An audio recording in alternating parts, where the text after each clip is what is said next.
ये एक बुजुर्ग की कहानी है जो कभी जवान भी था और इलाहाबाद विश्वविद्यालय में पढ़ता था। तब देश आज़ाद नहीं हुआ था। ये नौजवान पाकिस्तान से आया था। ये नौजवान इलाहाबाद यूनिवर्सिटी में आने से पहले संस्कृत की पढ़ाई किया करता था। ये कश्मीरी पंडित था और जब तब आनंद भवन पहुंच जाया करता था, जहां पर इलाहाबाद के सबसे मशहूर वकील मोतीलाल नेहरू रहा करते थे। नौजवान की उनके बेटे पंडित नेहरू से दोस्ती होती है। फिर वो आगे की पढ़ाई के लिए England London school of economics चला जाता है। यहाँ पर उसकी अपने से कुछ छोटी उम्र के एक दूसरे लड़के से दोस्ती होती है, जो आगे चलकर जवाहरलाल नेहरू का दामाद बनता है। उस नौजवान की दोस्ती नेहरू की बिटिया इंदिरा से भी होती है। ये कृष्ण मेनन का ज़माना था, ये इंडिया लीग का ज़माना था, ये बहस मुबाहिसों का ज़माना था, ये आज़ादी की लड़ाई के तेज़ होने का ज़माना था। ये ज़माना था एक नए भारत के निर्माण की तैयारी का। मगर इस बीते वक्त की बात मैं आपको क्यों सुना रहा हूँ? ये कौन कश्मीरी नौजवान है जिसे बाद में कश्मीर माफिया का सबसे अहम हिस्सा माना गया? ये कौन नौजवान है जो देश का सबसे ताकतवर नौकरशाह माना गया? ये कौन अफसर है जो था तो IFS लेकिन बना प्रधानमंत्री का प्रिंसिपल सेक्रेटरी 1967 से 1973 तक, और जिसको इस बात का श्रेय दिया जाता है कि अगर इंदिरा गांधी बन पाई, अगर इंदिरा गांधी एक एक करके अपने सारे राजनीतिक विरोधियों को तथाकथित रूप से नौसिखिया होने के बावजूद ठिकाने लगा पाई, तो उसमें असली दिमाग इसी चाणक्य का लगा था। ये PN हक सर की कहानी है, जिसके कुछ नए सफ़े खुले हैं, क्योंकि कांग्रेस के नेता जयराम रमेश की एक किताब आई है जिसमें PN हक सर के खूब सारे खत हैं और उनको मिले जवाब भी, खास तौर पर उनके और प्रधानमंत्री इंदिरा गांधी के बीच हुए खतों किताबत का ब्यौरा, जिसके अपने राजनीतिक और सामाजिक संदर्भ हैं। इस कहानी में वो वाकया भी आता है जब देश का सबसे ताकतवर नौकरशाह प्रधानमंत्री के दफ्तर में बैठा है और उसको खबर मिलती है कि उसके बूढ़े चाचा को संजय गांधी के इशारे पर गिरफ्तार कर लिया गया है।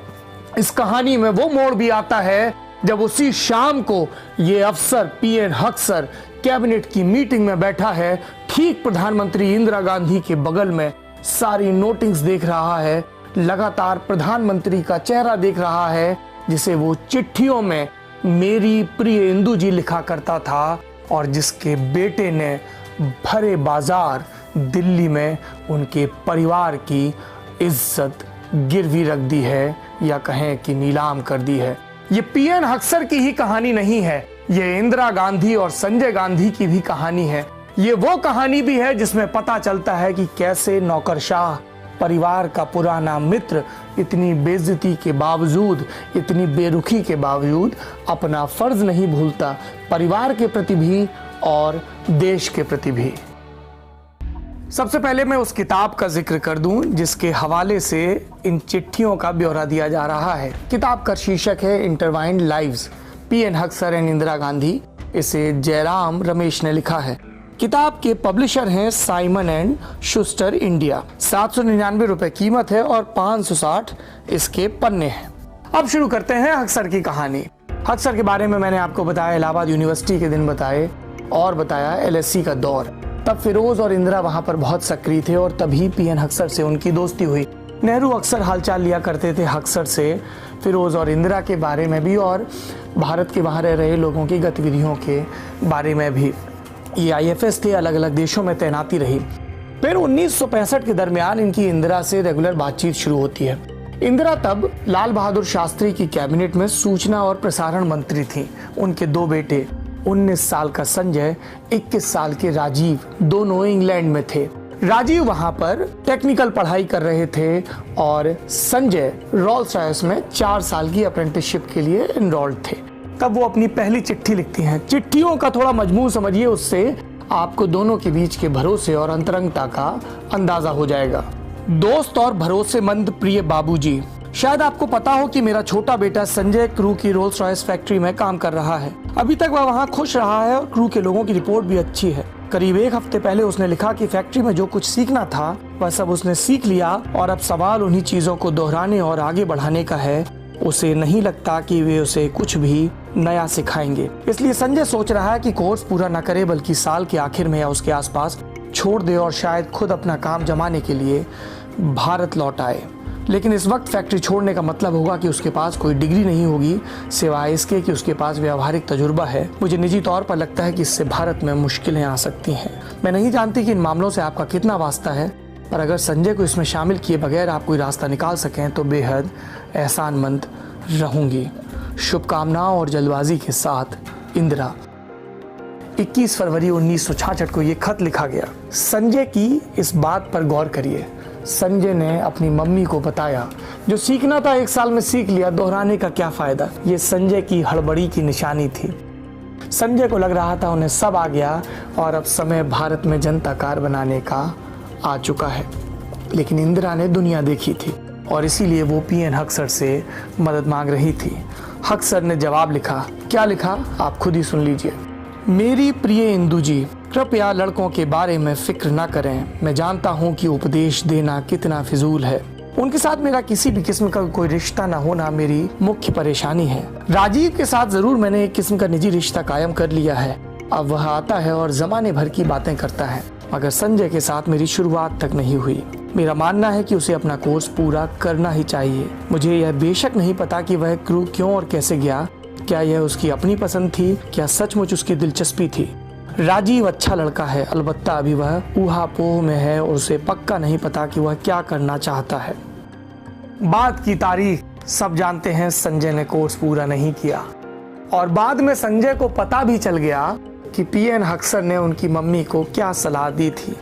ये दोनों के बीच अविश्वास की बहुत ही धीमी हल्की शुरुआत थी, क्योंकि अभी तो इंदिरा गांधी हिंदुस्तान की सियासत में अपने पांव मजबूती से जमाना चाहती थी। सिंडिकेट ने कमजोर समझकर लाल बहादुर शास्त्री के बाद मोरारजी देसाई के बजाय इंदिरा गांधी को प्रधानमंत्री की गद्दी सौंपी।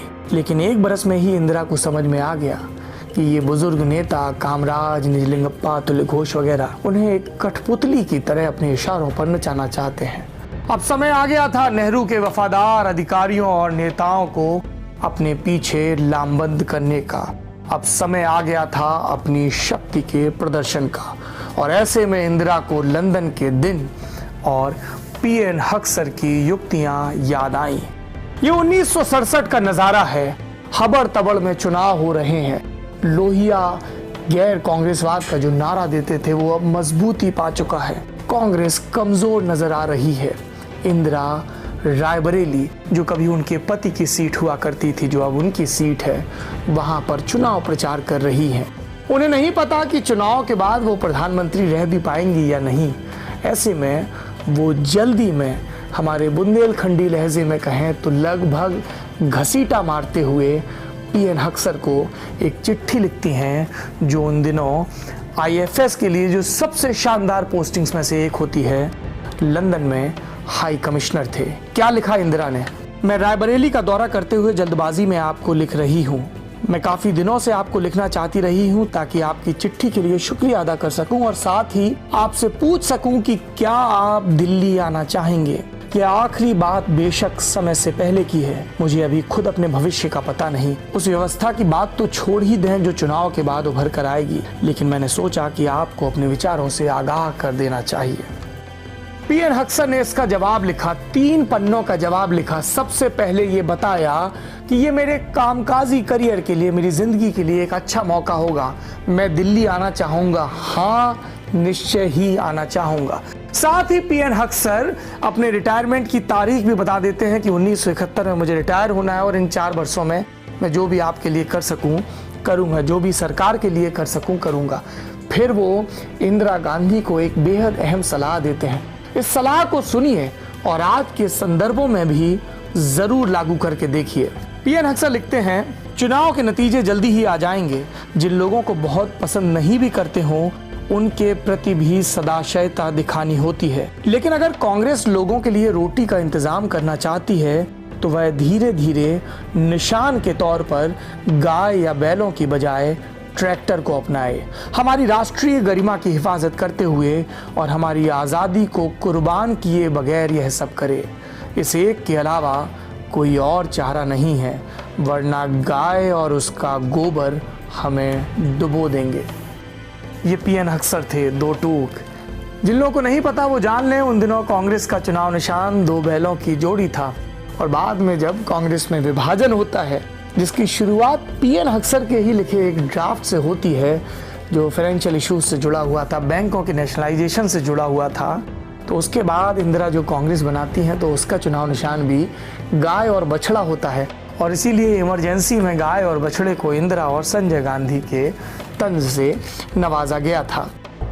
पीएन अक्सर देश आ जाते हैं। इंदिरा गांधी एक बार फिर से मोरारजी देसाई को शिकस्त देके प्रधानमंत्री बनने में सफल होती हैं। लेकिन सिंडिकेट इंदिरा पर चेक रखना चाहता है, इसलिए मोरारजी देसाई को पहले तो वित्त मंत्रालय और फिर उप प्रधानमंत्री का पद दिया जाता है। इंदिरा को लगता है कि देसाई के और बुजुर्ग नेताओं के पर कतरने का वक्त आ गया है। पीएन अक्सर एक ड्राफ्ट तैयार करते हैं सरकार की जो इकोनॉमिक पॉलिसीज़ हैं उसको लेकर, जिसे बेंगलुरु की कार्यसमिति की मीटिंग में पेश किया जाता है। इसके बाद विवाद होता है और मोरारजी देसाई को बाहर का रास्ता दिखाया जाता है कैबिनेट के। बैंकों के नेशनलाइजेशन की बात होती है, राष्ट्रपति का चुनाव, कांग्रेस में दो फाड़, और उसके बाद वामपंथी खेमा इंदिरा गांधी के साथ जुटता है और उन्हीं के समर्थन से सरकार कुछ एक साल चलती रहती है। पीएन अक्सर का इन सब में क्या रोल था?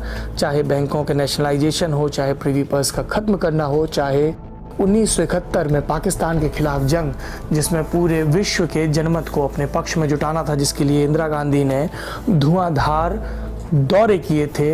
ये बातें हो, सिक्किम के विलय का मामला हो या और कुछ दूसरे मामले, पीएन अक्सर लगातार मजबूती के साथ इंदिरा गांधी के पीछे खड़े थे।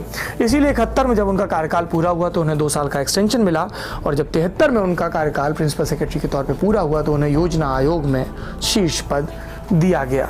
यानी कि किसी मुख्य पद पर न होते हुए भी कश्मीर माफिया का सबसे अहम हिस्सा प्रधानमंत्री कार्यालय में सक्रिय था। लेकिन अब वक्त बदल चुका था। अब संजय गांधी की दिलचस्पी कार नहीं, देश बनाने में थी। जनता कार पीछे छूट गया था, जनता संजय के सामने आ गई थी। यहाँ भी संजय हड़बड़ी में थे और संजय को पीएन अक्सर जैसे बुजुर्गों को किनारे करने की भी जल्दबाजी थी। और तब वो कांड होता है जिसका मैंने शुरुआत में जिक्र किया। 19 जून 2018 जब मैं ये पॉलिटिकल किस्सा रिकॉर्ड कर रहा हूँ, और 12 जून 1975 जब इमरजेंसी की बुनियाद पड़नी शुरू हुई थी, जस्टिस सिन्हा ने इसी दिन इंदिरा गांधी के निर्वाचन को अवैध ठहराया था। मगर ये इंदिरा के लिए दिन की पहली बुरी खबर नहीं थी। उसी दिन सुबह उनके एक और विश्वस्त सहयोगी ब्यूरोक्रेट डीपी धर का निधन हो गया था। 15 जुलाई 1975 पीएन अक्सर बतौर योजना आयोग के उपाध्यक्ष अपने दफ्तर में बैठे काम कर रहे थे। उन्हें खबर मिलती है कि उनके 82 साल के चाचा इंदर को गिरफ्तार कर लिया गया है। संजय गांधी के इशारे पर दिल्ली पुलिस ने उन पर वित्तीय अनियमितताओं का इल्ज़ाम था। क्या करते थे उनके चाचा? इंदर भाई की कनॉट प्लेस में पंडित ब्रदर्स के नाम से दुकान थी। पहले ये लोग बॉम्बे डाइंग के कपड़े बेचते थे, उसके बाद होम फर्नीचर का काम भी शुरू किया। इसमें 80% जो हिस्सेदारी थी वो पीएन अक्सर के चाचा इंदर भाई की थी, 10% उनके 78 साल के बहनोई की और 10% उनकी पत्नी उर्मिला की हिस्सेदारी थी। उन पर इल्ज़ाम वित्तीय अनियमितताओं का था, उनको गिरफ्तार किया गया। ये बात मैं आपको पहले बता चुका हूँ, और ये बात भी कि पीएन अक्सर ने इसमें किसी भी किस्म का दखल देने से साफ इनकार कर दिया। ऐसे में उनकी मदद करने के लिए आए बिहार के नेता, राज्यसभा के सांसद डीपी सिंह 10:35 पर इंदिरा गांधी से मिलने पहुँचते हैं, पूरी बात बताते हैं। और जब इंदिरा कहती हैं कि अगर कार्रवाई हुई है तो कुछ वजह तो रही होगी, तो डीपी सिंह समझ जाते हैं कि सीधे सीधे अपील करने का कोई फ़ायदा नहीं है।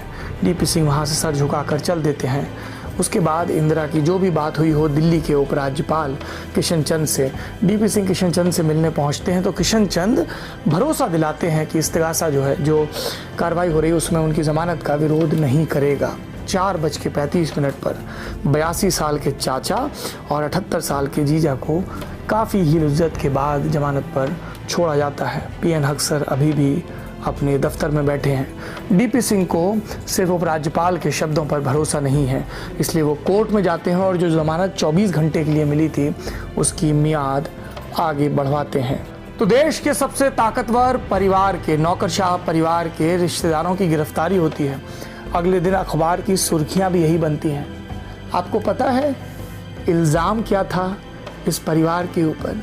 इल्ज़ाम ये था कि इन्होंने अपनी दुकान में चीज़ों का रेट कार्ड ठीक से नहीं दर्शाया है और इस बात पर, इस बिना पर संजय गांधी के इशारे पर काम कर रही पुलिस ने हक्सर की प्रतिष्ठा को तार तार कर दिया।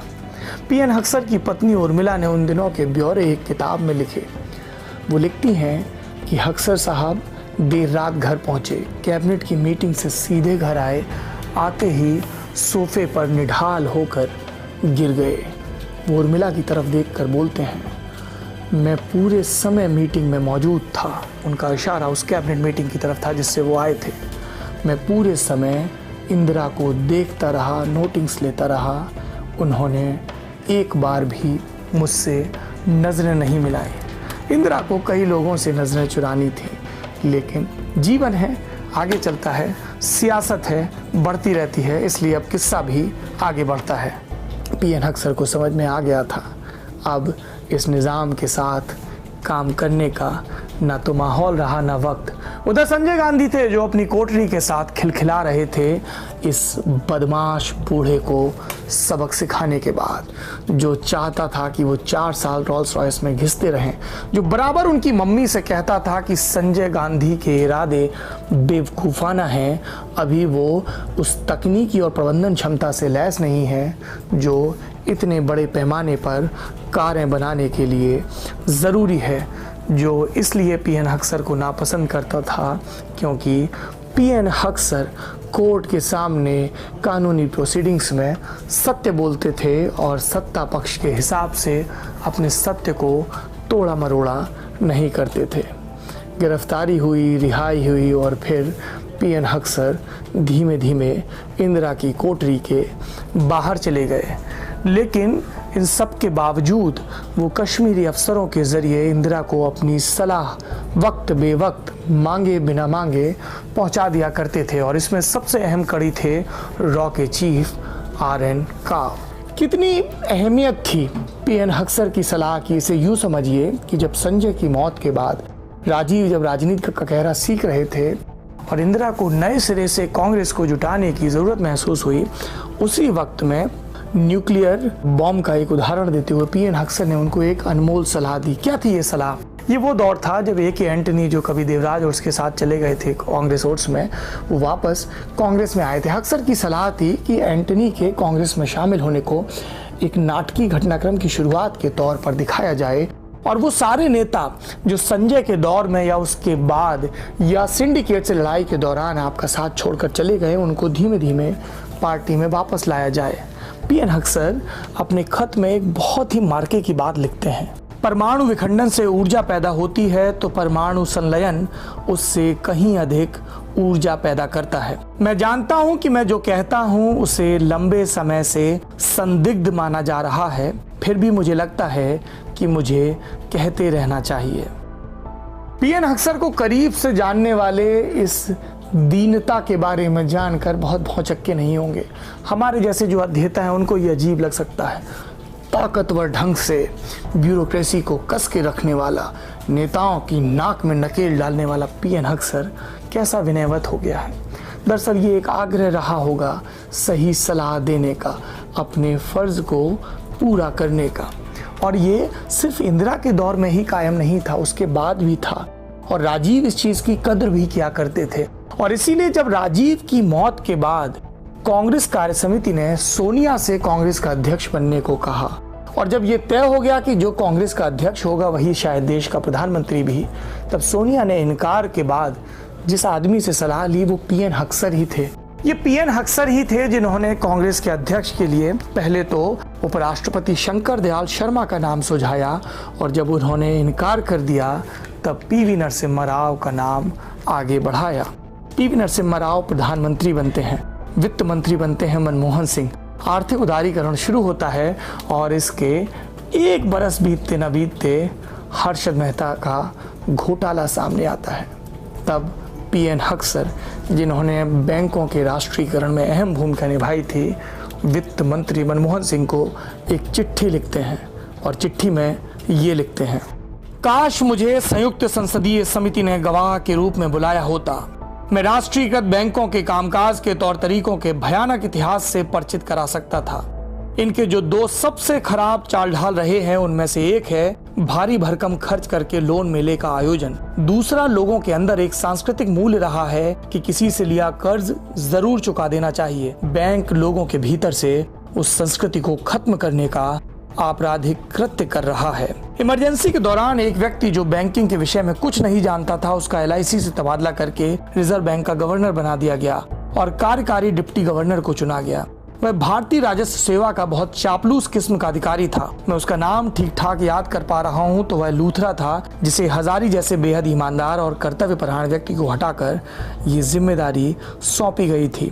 बहरहाल हमारे नेताओं से इतिहास से सीख करके उसका लाभ लेने की अपेक्षा रखना कुछ ज़्यादा ही अपेक्षा रखने जैसा है। बहरहाल मुझे विश्वास है कि इस देश को आपके नेतृत्व का लाभ प्राप्त होता रहेगा। पीएन हक्सर 1998 में गुजर गए, तब तक सोनिया गांधी ने कांग्रेस संभाल ली थी, लेकिन उनसे संभल नहीं रही थी। जाते जाते हक्सर की कर्तव्यपरायणता का एक और किस्सा सुने जाइए। जब उनका कार्यकाल PMO में पूरा हो गया तो 1974 के दरमियान इंदिरा गांधी ने उन्हें पद्म विभूषण का पुरस्कार भी नहीं, सम्मान देने की पेशकश की। पीएन हक्सर का जो जवाब था वो बहुत मौजूद है, हमेशा याद रखिएगा। पीएन हक्सर ने कहा, मुझे ये बहुत छिछला लगेगा कि यदि मुझे अपना काम करने के लिए कोई सम्मान दिया जाए। ये मेरे पेशे की ईमानदारी थी, मैंने जो कुछ किया वो मुझे करना ही था और इसके लिए किसी पुरस्कार, किसी मान सम्मान की ज़रूरत नहीं है। एक ऐसे दौर में जब कंगूरा बनने के लिए हर कोई छटपटा रहा हो, पीएन हक्सर की ये बात राहत देती है। thelalantop.com यूं ही आपको कभी राहत, कभी सबक और कभी बेचैनी देने वाले पॉलिटिकल किस्से सुनाता रहेगा। अगर आपको ये पॉलिटिकल किस्सा पसंद आया तो कमेंट बॉक्स में अपनी राय लिखकर हमें बताइए। इसको ज्यादा से ज्यादा शेयर करिए। अगर अब तक आपने दी ललन टॉप के फेसबुक पेज को लाइक नहीं किया तो ये काम भी फटाफट कर दीजिए। सी फर्स्ट के ऑप्शन पर भी क्लिक करिएगा ताकि जब भी इस तरीके के चौचक वीडियोस अपलोड हों आपको फौरन से खबर हो जाए। जो साथी यूट्यूब पर ये वीडियो देख रहे हैं वो दी ललन टॉप के यूट्यूब चैनल को सब्सक्राइब करना ना भूलें और बेल आइकन भी जरूर प्रेस कर दें ताकि जब भी वीडियो अपलोड हो आपको आपकी लॉक स्क्रीन पर नोटिफिकेशन आ जाए। शुक्रिया।